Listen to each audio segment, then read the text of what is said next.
So I don't have a speaker's bio for Hamza, but I've had him come speak in my classes before, and the first time I'll tell you the story. I haven't told you this story before, Hamza, but the first time I had never met Hamza. I had we had a mutual friend who said, "Oh, you should have my friend Hamza come."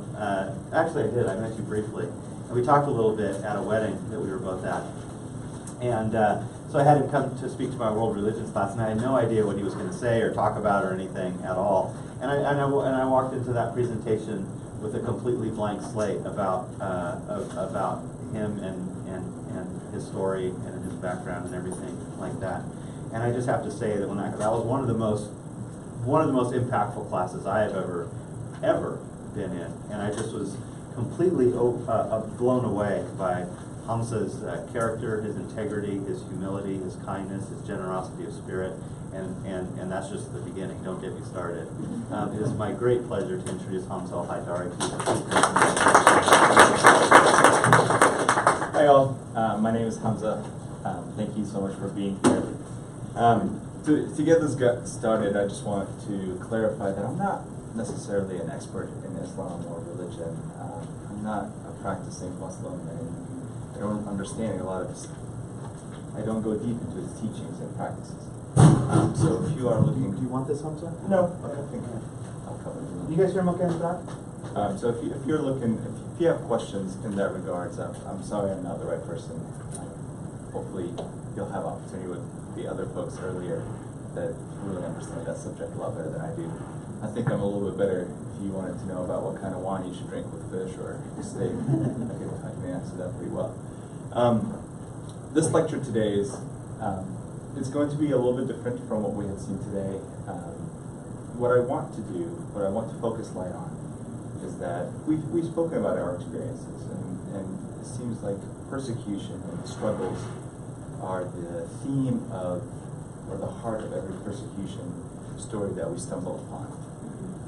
And what I want to shed the light on is the life that continues despite everything that takes place.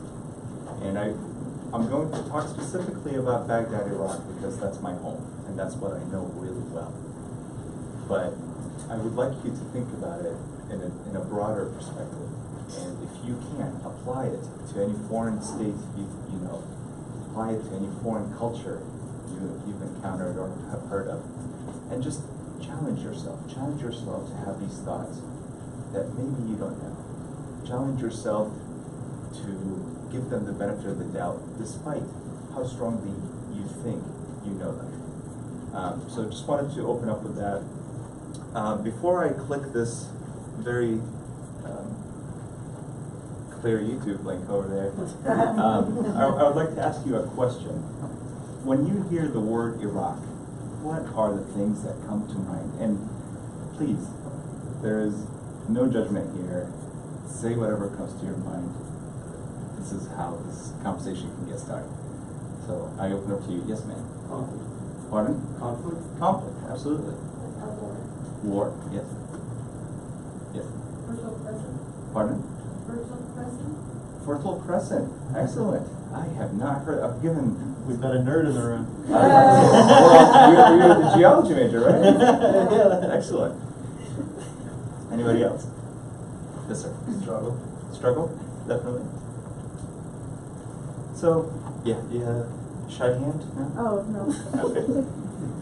And so, these answers are all valid, and they're all true. However, they are not everything there. And I think that's what really motivated me and what got me started doing this. I've done this for the last 3 years or so, and I've traveled the entire country of the United States giving this lecture to every size imaginable that you can think of. From an auditorium with 2,000 people to a classroom with 12 students. And the idea behind it is to open up a different part, to unlock a new sequence in this game. And that's what we're going to get started with. This video here is shot by a journalist that works for Frontline. Have you seen any documentaries of theirs? What is this?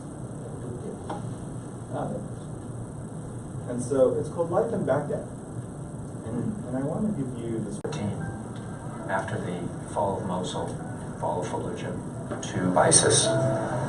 We were there to interview politicians and various leaders, human rights activists, but we had a lot of time in between.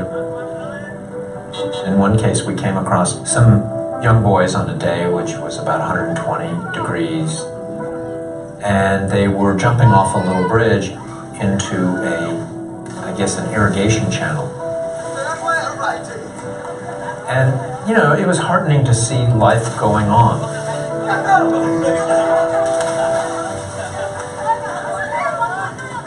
It was in stark contrast to the tension that you feel throughout the city because of the constant threat of kidnappings and bombings.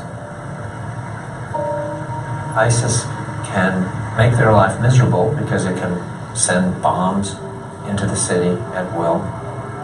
But in a lot of places, life just churns on.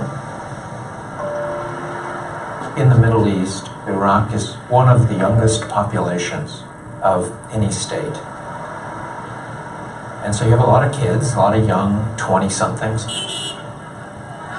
and they're looking for fun.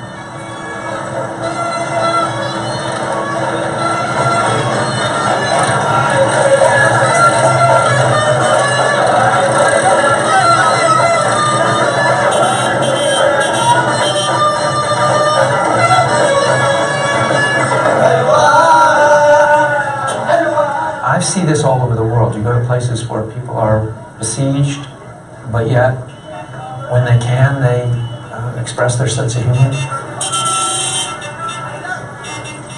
You have to survive. You can't just huddle in your house all day in fear.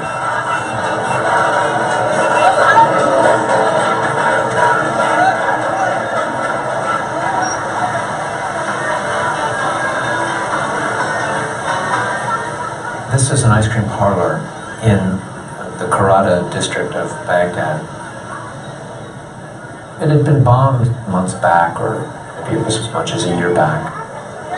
And you know, I had umpteen conversations with people in Baghdad about the bombs, and they say, they don't worry about the bombs, because they just are.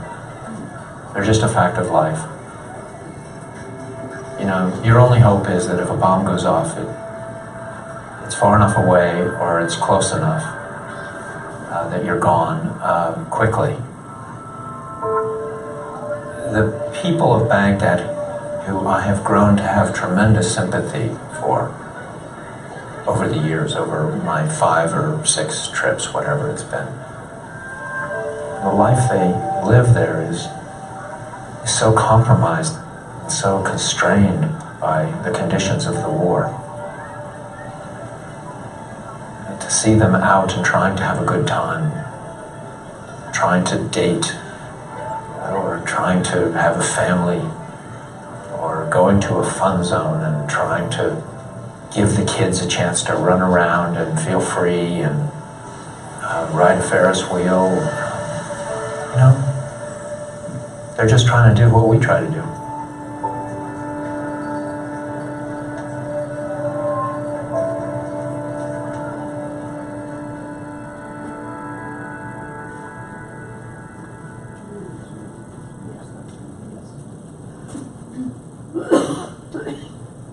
And personally, I love the way the narrator finished this video. He said they're trying to do what we're trying to do, which is the reality for the entire world. It's the reality for every country in this world and every person, regardless of the environment that we grow up in, which oftentimes we don't really have a choice in that. It just becomes it. Some of us do, some of us don't. Starting with this video, to just give everybody a perspective, and moving forward, I recently, by recently, it's been almost 2 years now, I went back to Baghdad for the first time since I left. That was back in August of 2016. And I captured some photos on my cell phone, and I'm not a photographer, so I apologize for the low quality of what's coming next. But I wanted to share a different side, and then I'll share some stories that go along with it. This photo is taken from a building called Al-Qashla. And it's in the center, in the heart of Baghdad. It's called Mutanabbi Street, right in downtown. Mutanabbi Street is world famous for being one of the most educated and intellectual avenues that you could possibly walk through. It is stacked of books and books and books. Libraries left and right, and bookshelves on the ground, and just book stands, and everybody talks books, everybody exchanges books, everybody buys and sells books. Before you enter Mutanabbi Street, this is right on the outside of it. And over there, when I went, it was a Friday, and over there our weekend is Friday and Saturday. And so on Friday, people go there and hang out in the afternoon. And if you could give me the next slide, please, Jason. That's another picture from inside, but just one more, please. Oh, that's the big clock tower. That's what Baghdad was famous for. This was built over 200 years ago, which is a pretty cool artifact. But this one right here, this kiosk and these people. I found this concept pretty cool, and I kind of wish we had more of it here too. A lot of people would gather around, and there are these kiosks, and they'll go sit in them, and they'll discuss some problems that they have in their community. They'll discuss some problems that they have in their neighborhood, and it's an open discussion. And if you can give me one more slide, Jason, please. This sign, which is kind of dark right now, but in essence and in translation, not verbatim, it says, "You are responsible for what you say, and you are responsible for what you don't say when you should say it." And they start an open dialogue to discuss the problems that they have, and they come to solutions. And I think that's a trait that, especially today in the society here in the United States, that is something we really need and miss. And I just wanted to share that with everybody as well. I can go to the next one, please. Among the things that keep going on in Baghdad and life in Baghdad, it's busy, it's loud, it's fast. Sometimes it's slow at others. But do you all see this man right here carrying this very bizarre object on his back? So that's he's selling juice out of it. This was my favorite guy to hunt after I got out of high school, and to find him. They would sell. Have you all had the Haritos Tamarina? So it's the same, just not fermented. It's just Tamarina juice. And he would have about 4 glasses with him, and he has on the side, maybe you're not able to see in the picture, but there's a pouch that's just water, and then he's got the other thing with juice in it. And so he'll rinse it off with just water from the next customer to the next, and so on. And you buy a glass for about, I don't know, what is it, a nickel maybe? Your immunity system. So we have good immunity system because of that. But that was a childhood memory that I had lived with for so long, and then I never knew I missed it until I left, went back, and I saw it, and I was like, oh my God, this is it. This is what I've been looking for so long. Is that a brass? It is brass, yeah. And all of that is actually handmade. There's an entire brass market where it's just, much like the books, it's just everywhere, and it's just a broad brass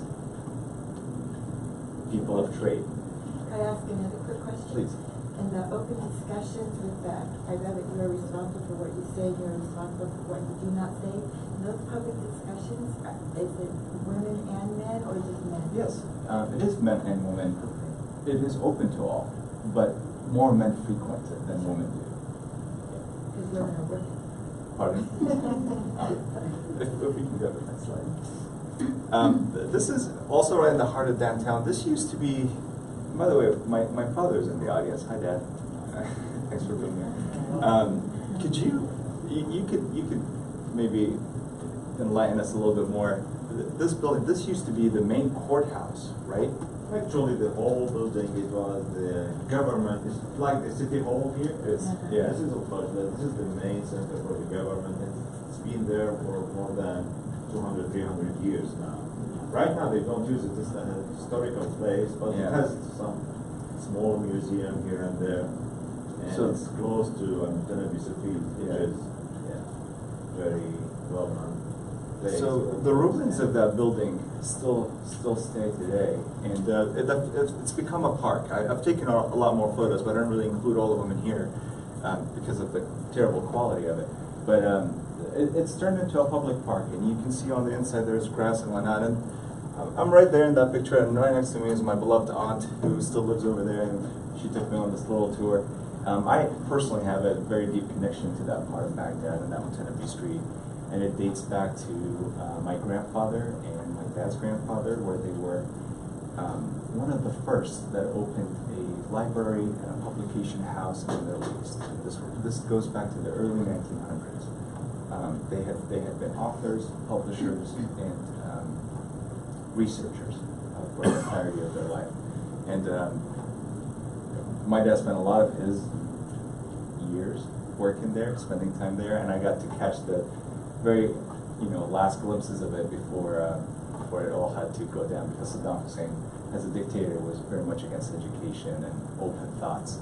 So we had to shut down our library and whatnot, but I caught a couple of years of that, and they were absolutely wonderful. I could get the next one, please.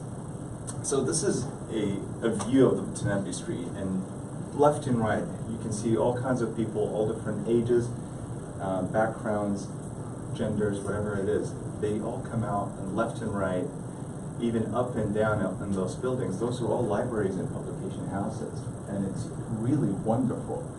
And it saddens me that it's a really important part of our lives in Baghdad, and it saddens me that it's completely foreign and strange to people around the world. And it really, it's very difficult to accept that this is not something we can be associated with, and instead it's more of barbaric and violent actions of some that we become attached to. I have some photos that I took from a couple of the cards I took this photo specifically. Every book you could think of any author, who would be available? It would be available in the original language and in translated text to Arabic. And I just thought it was so funny that Michelle Obama's book, her biography, was translated and being sold right there on the street. And it just goes to show, how well connected the entire world is. Baghdad, Iraq, in general, is a country that's considered a third world. We may be misrepresented, and we might be looked at as people who are stuck in the past, or not moving forward with technology and where we are today. However, you walk over there, and let's say you have a broken phone, you will find a 14-year-old with a little table on the street that will fix it for you in 10 minutes for about $2. Versus if I broke my phone, I remember about a year ago, and I had to go to the Apple store and had to make an appointment. I spent like $150 to get my screen replaced. And I had similar incident when I was in Iraq, and it was fixed in 10 minutes on the street by literally a freshman in high school. And it's wonderful how advanced they are. It's wonderful how much they know and how much they can gather and fix and do. And that's another part that I share with you all today, because I believe these people deserve to have that recognition and that truth to be known about them as well. If I can get the next one, please. Some of the things about Iraqis that are not worldly known is resilience. As a population, as a country, we've had a lot of ups and downs in our history, and resilience has always been part of that, has always been there along the way. And I met this lovely young lady. Her name is Jannat, which is plural for Jannah, which in translation is heavens, basically. As you can see, she is severely disabled. She has this physical disability from birth. She's 16 years old. She's very passionate about art. She loves to draw. She loves to do design. She loves designing clothes specifically. I met her at a conference that I was at in Baghdad, and it was just a wonderful experience to chat with her for a few minutes. And then she and I, through her mother, because she couldn't type or pick up the phone or anything like that, so her mother was her main assistant in all these functionalities. But we've established some sort of a friendship. We've kept in touch, and I believed, I said, Jannat, I believe the world needs to know about you, and I believe we should put your work out there. She said, well, I think so too. And if you look in that picture, you see the paintings behind us, and she has done all these paintings by herself. I should also let you know that the only two functional parts that Jannat has control over, that she can move at her will, are her right toe and her head. The way she paints, the way she draws, is by placing herself in a position where there's a paper underneath her foot, and her sister or her mom will help her with the colors and the pencils in between her right toe and her other toe, and she'll draw, and she'll use mirrors to kind of see where she's at, and then they'll have her look at the picture and they'll put it back. She'll use this memory in her head to track where she is, and she'll continue to do it that way. And I just found that to be absolutely fascinating. She was doing that, you know, at a young age. I mean, I met her when she was 16, but she had been doing that for years. She's been doing it since she was 10. And for a 10-year-old to do that, to come over such an obstacle, to adjust, to adapt, to live with it, and to make something out of it, just absolutely wonderful. And I think she really embodies that resilience in Iraqis. And I choose her as my example of talking about that. There are hundreds and thousands of them, but I believe she's the perfect example of that. And if, Jason, if you could please give me more photos. I took some close-ups, and a lot of the photos really express how she feels. A lot of the photos express what she wants to convey to the world. Yeah, you can cruise through them. This one specifically, I like a lot with and you can see she signs her name as well in the photos. And she tries to also give a better representation for people with disabilities.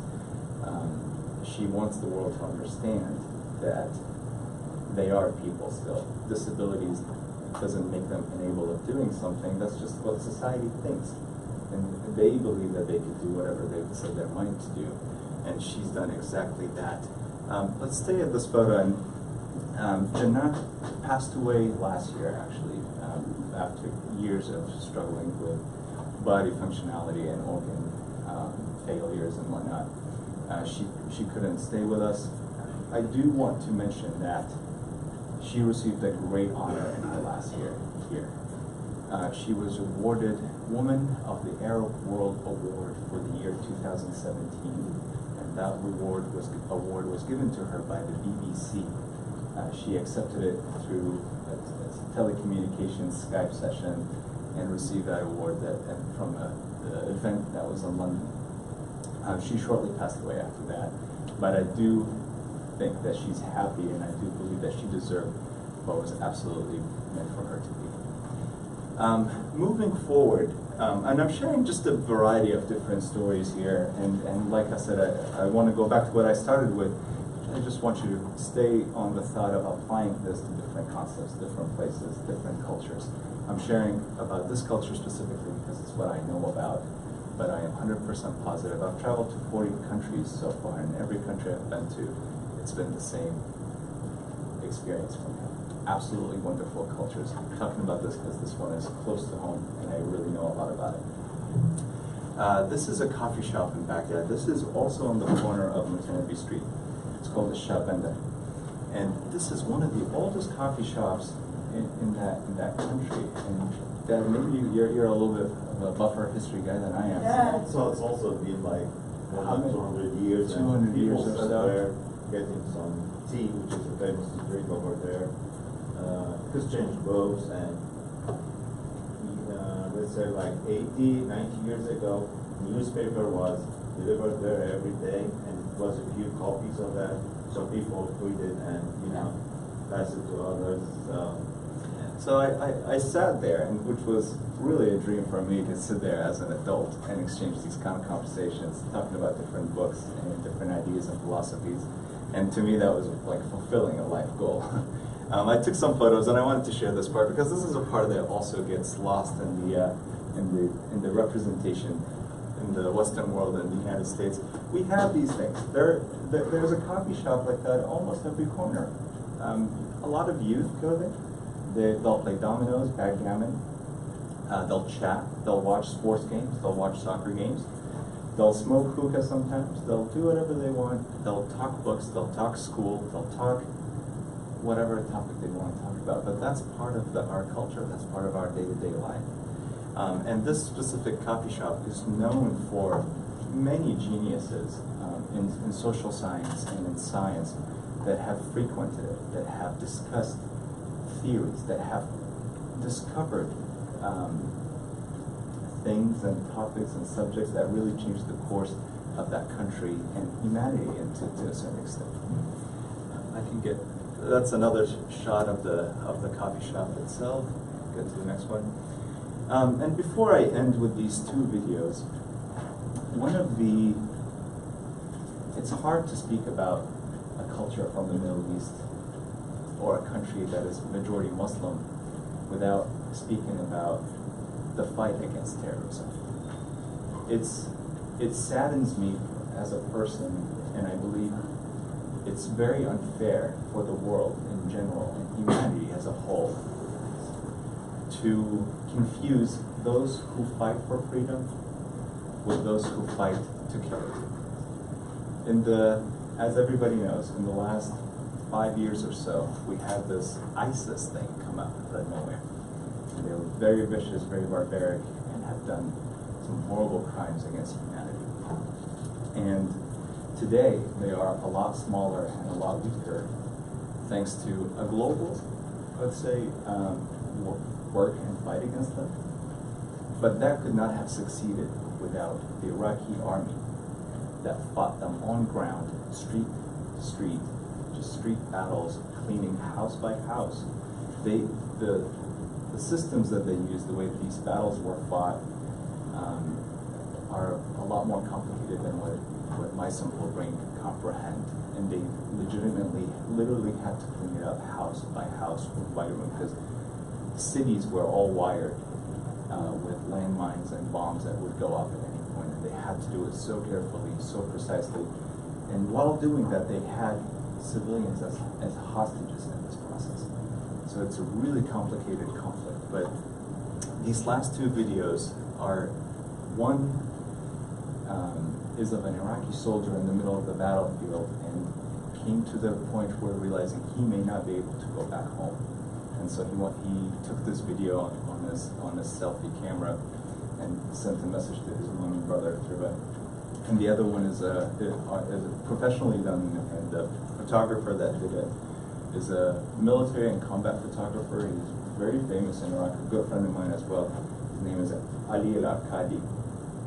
And he shot this video of two of the big officers in it's called something task unit. They'll identify themselves better.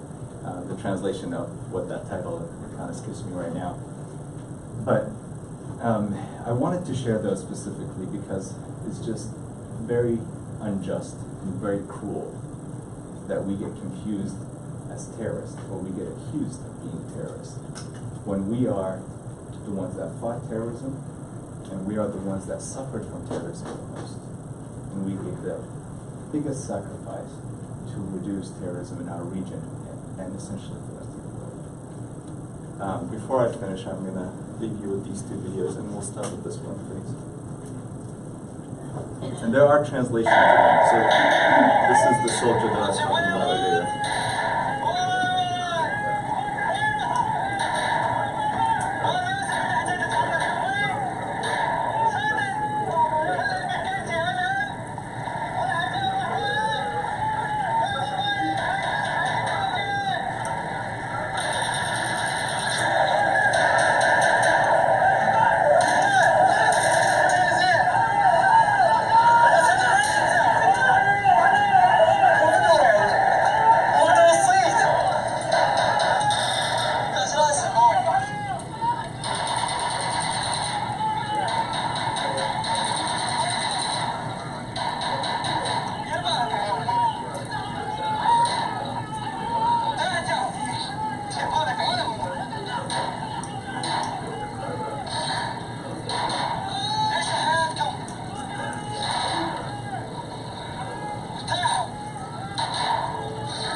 And so those were his words.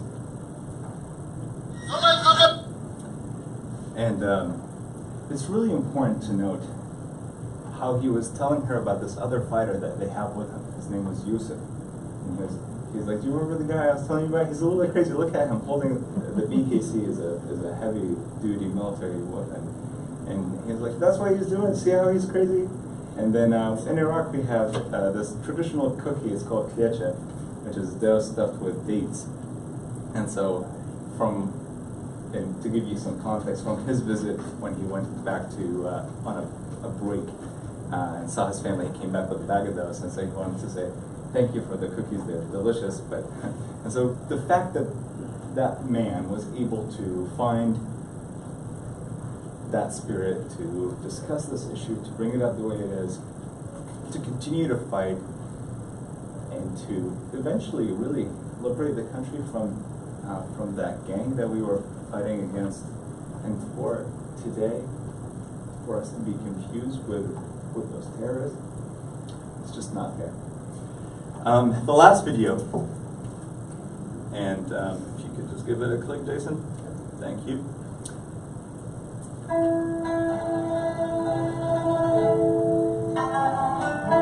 رسالة إلى أهلنا بغداد والمحافظات العراقية الحبيبة. إن شاء الله احنا يعني وشكنا على انهاء داعش في العراق، وإن شاء الله هاي نهاياتهم وأنفاسكم الأخيرة.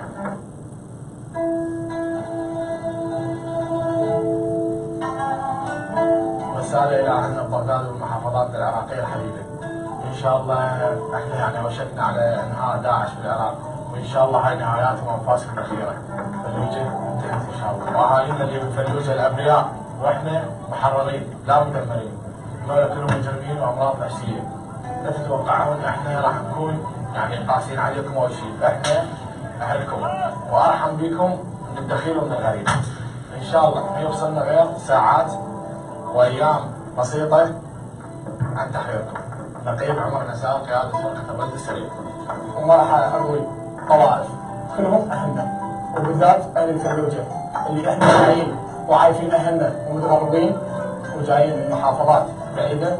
احنا جايين نحرركم ونخلصكم من ظلم داعش، خصوصا محافظات وفرحوا وتونسوا وطلعوا درسوا حبوا تزوجوا. احنا موجودين، صحيح احنا متغربين وعارفين عوائلنا، بس احنا خلقنا لهذا الشيء على مود نخليكم تعيشون بامان وتعيشون بحياة سعيدة، ونأمن حياة حلوة لأطفالكم ومستقبل جميل. المقاتل رئيس عرفاء حيدر العبد سالة، قيادة فرقة الرد السريع المهمات الخاصة.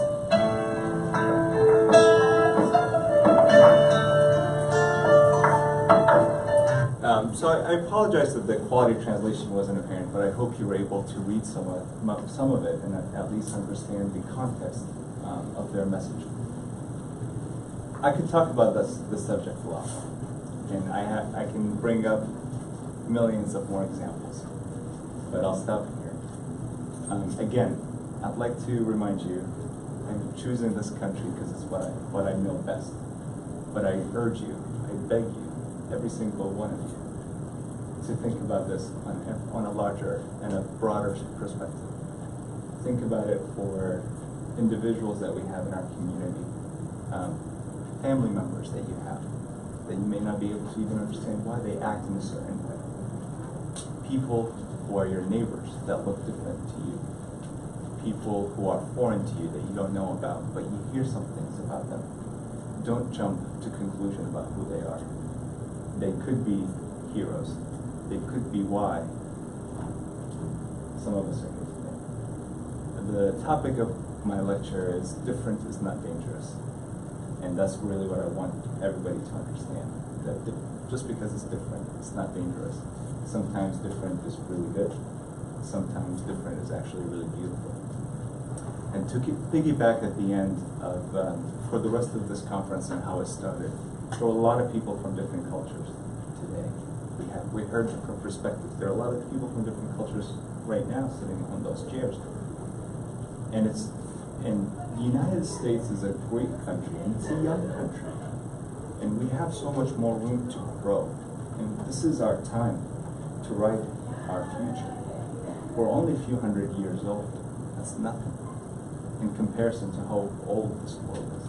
This is our time to write a really beautiful book for everybody else to read in the future. And we can't do that unless we accept that we're going to be a collection of many.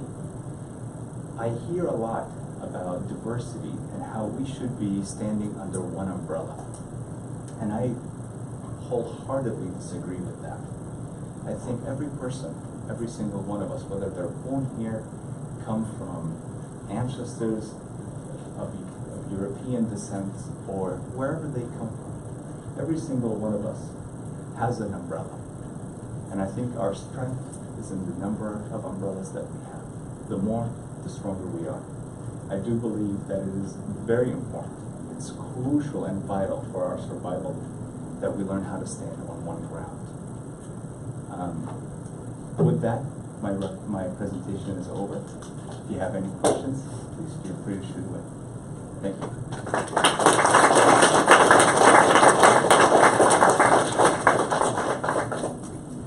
What does Baghdad look like now? Is part of it still in rubble and part of it rebuilt? I think so. When I went in 2016, I saw some rubble, and I also saw some very advanced architecture and It buildings. hasn't been bombed? No. So it has everything.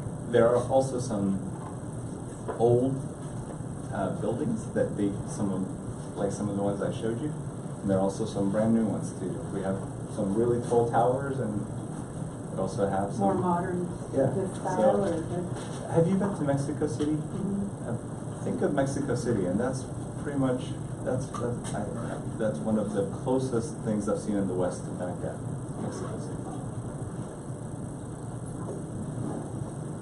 Any other questions? Even comments? I have Yes. another question. Oh, sure. Was the Army drafting people, the Iraqi Army? Yes, the draft was mandatory under Saddam Hussein, and that was from 1979 until 2003. After that, it wasn't a mandatory draft. It was a voluntary service. One thing that is absolutely worth mentioning too is that a lot of the Iraqi army that fight ISIS in the last few years were volunteers. The government put out a call for action for people to volunteer because they needed resources to fight this force. And so a lot of those soldiers on the battlefield are not actual soldiers. They're civilians that just responded to the call, which is very admirable. They were doing it without getting paid, without being properly trained, and just leaving families behind and going to fight. It's really, really admirable. Are you optimistic about Iraq? I'm optimistic about everything in general. So yes. Did the soldier make it home?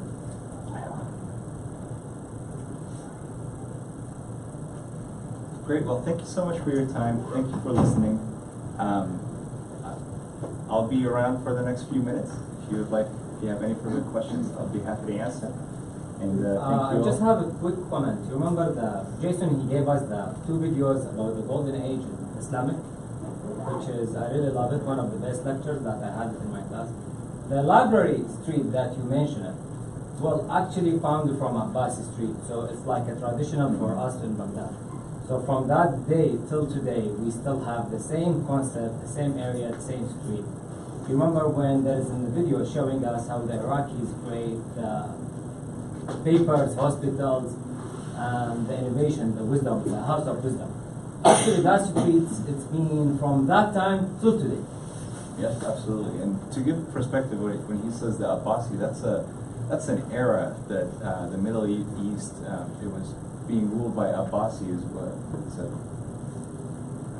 tribal belonging kind of thing. But that dates back to almost the year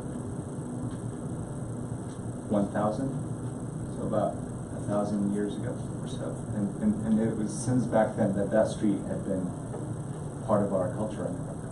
Thank you. One more comment regarding that street. It's not, Tanabi Street is in the middle of Baghdad, which is the capital city. There is similar streets in other cities like Mosul, Basra, Najaf, Karbala, and it's all like Wall Street dealing with books and, education things and lecture and all this. And it's So really just like lifestyle. all in Iraq, all around, not only in Baghdad. And it's really worth noting too that the pictures don't really show the magnitude of how many books are there. But you may be wondering, what do they do when it's closing time? And it's worth mentioning that all they do is move the books from the uncovered part of the street to the covered part of the street. Because we believe that readers don't steal and thieves don't read. and that's the security measure for that market.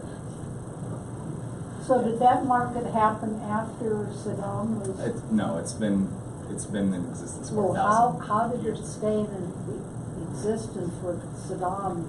It shaped a bit differently. The books weren't as controversial. They weren't as open. There was a very close monitoring of what books are being dealt with on the street.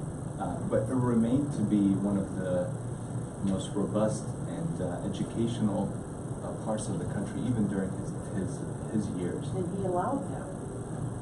He couldn't. He couldn't have stopped it. He did. It would have come right back in 2003.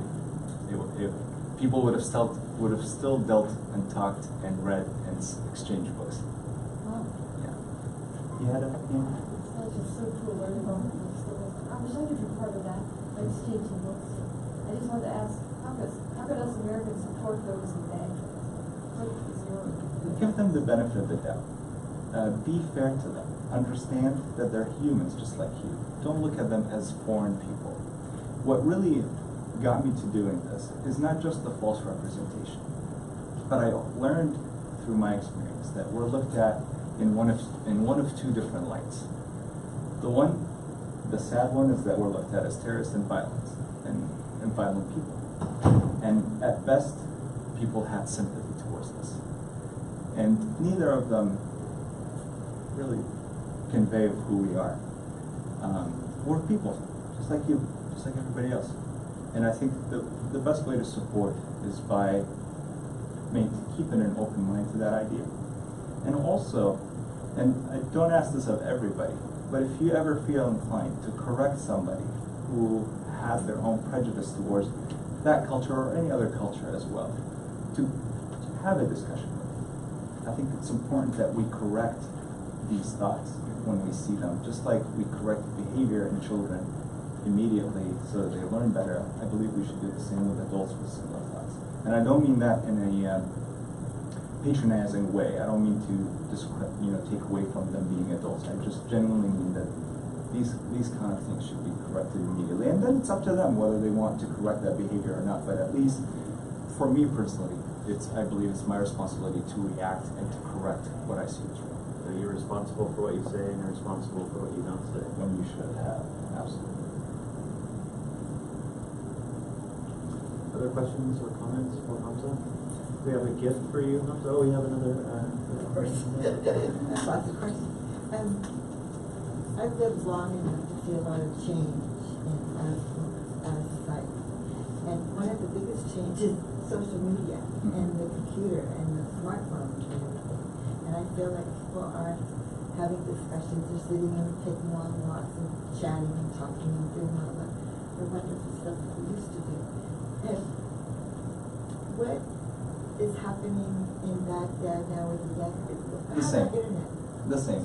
And phones and all that stuff? Phones and internet and yeah, don't get me wrong. I mean, we have our struggles too. We have these things to worry about as well. We have these cultural shifts that some of us are against and some of us are for and some of us are neutral on.